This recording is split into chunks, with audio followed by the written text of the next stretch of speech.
Selamat siang, terima kasih atas kesempatan yang telah diberikan. Saat ini saya akan memberikan penyuluhan tentang seks bebas untuk memenuhi tugas mata kuliah keperawatan HIV/AIDS dengan nama dosen Nurse Engri Nindi, Eskep MKes.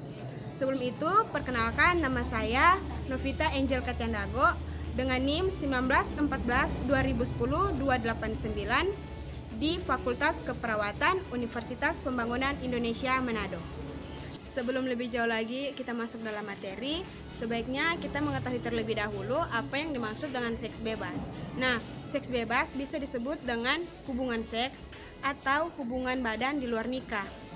Seks bebas juga bisa disebut dengan hubungan seks yang dilakukan secara berganti-ganti orang dan melanggar norma-norma di masyarakat. Nah, bagaimana tentang pandangan masyarakat mengenai seks bebas? Dalam kalangan masyarakat, seks bebas mereka pikir itu adalah hal yang kotor, tidak pantas dibicarakan, menyeramkan, serta nista. Bagaimana dengan tanggapan seks bebas di kalangan remaja?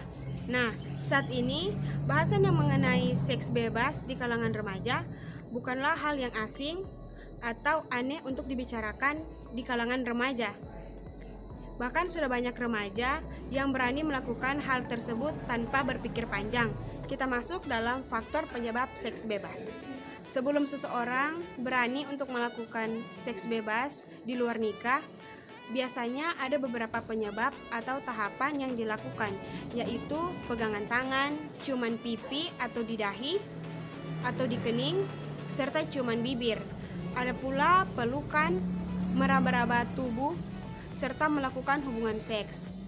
Sekarang kita masuk dalam faktor penyebab seks bebas. Faktor penyebab seks bebas itu terbagi dalam beberapa faktor, yaitu yang pertama faktor keluarga. Faktor keluarga dibagi menjadi 3 bagian. Yang pertama, cukup tidaknya pendidikan, yaitu contohnya norma dan agama yang diberikan orang tua. Yang kedua, cukup tidaknya kasih sayang dan perhatian orang tua. Yang ketiga, cukup tidaknya keteladanan yang dicontoh orang tua. Selanjutnya adalah lingkungan masyarakat. Lingkungan masyarakat yaitu lingkungan yang kurang mendukung atau didominasikan oleh pelacur, preman, dan pemabuk, serta lain sebagainya. Serta ada juga penyebab seks bebas antara lain lingkungan pergaulan. Nah, ketika pergaulan remaja yang ingin disebut anak gaul lebih sering diisi dengan kegiatan yang negatif atau nongkrong-nongkrong, narkoba, alkohol, berpakaian ketat, dan memperlihatkan lekuk tubuh. Kurangnya pendidikan agama, kurangnya pendidikan tentang seks, dan menonton media pornografi melalui DVD ataupun handphone, serta faktor ekonomi juga dapat menjadi faktor penyebab dari seks bebas. Kita masuk dalam dampak dan akibat dari seks bebas. Nah, apa saja sih dampak dan akibat dari seks bebas? Yang pertama, putus sekolah. Yang kedua, perkawinan di usia muda. Yang ketiga, kehamilan di luar nikah. Yang keempat, pengguguran kandungan atau aborsi. Dan yang terakhir, penyakit kelamin. Kita masuk dalam penanggulangan perilaku seks bebas.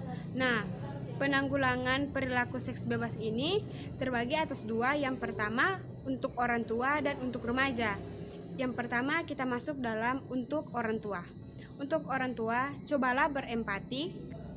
Yang kedua, memberikan pendidikan agama sejak dini. Yang ketiga, memberikan pengertian mengenai pendidikan seks kepada anak-anak sesuai dengan tingkat umumnya. Yang keempat, memberikan perhatian dan pengertian. Yang kelima, menjadi teman yang baik terhadap anak remaja. Kita masuk dalam penanggulangan perilaku seks bebas untuk remaja. Nah, apa saja sih yang untuk remaja? Yang pertama, mengikuti kegiatan-kegiatan positif, pengkajian, organisasi sekolah atau sosial.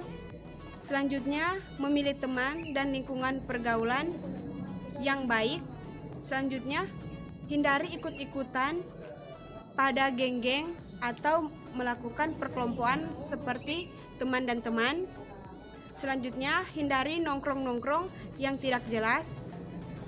Selanjutnya, hindari nonton film-film porno. Dan terakhir, berpikir panjang.